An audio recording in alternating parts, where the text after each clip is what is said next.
fighting troops. That is a sight and a sound of freedom coming over the hill. We're now going into the cockpit to let Charlie make his first approach for his first manoeuvre, which will be a nose over 360 degrees right in front of you on what we call the B-axis, new for this year, never featured in the display before. Great photo opportunity. Please welcome 2014 the Chinook display team.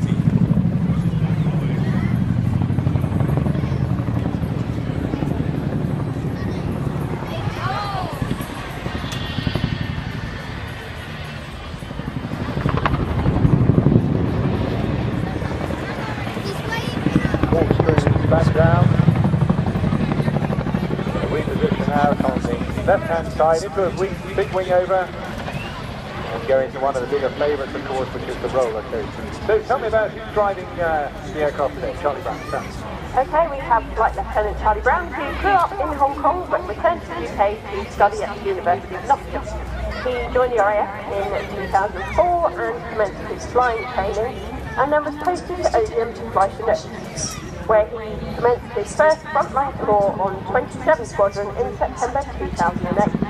Since then he's completed 5 alternate tours in Afghanistan, first serving on operations in summer 2012. So here we go now, keep your eyes peeled for the roller coaster.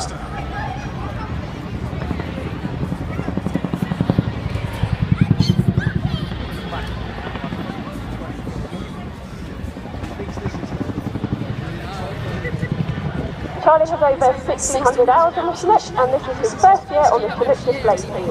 He's engaged in Bonn and spent most of Africa, Europe, the US, and also completed 4 tours of Afghanistan. Outside of his flying duties, Andy's a keen horse rider and has represented the RAF polo team for the past 6 years, both in the UK and New Zealand.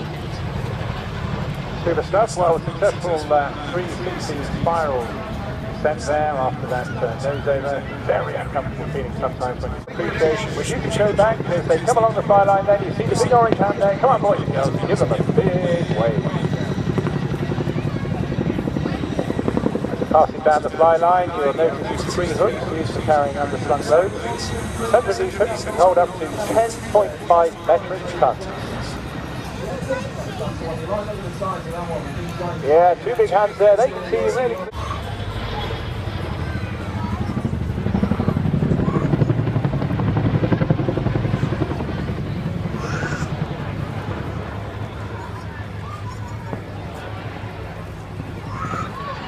So there's Charlie now completing the seesaw, and if there were a runway out in front of you, he's now making an approach to demonstrate 2-wheel running landing. And a rearward 2-wheel taxi, but really not possible today, otherwise we'd be losing a very valuable asset in the ogging out there.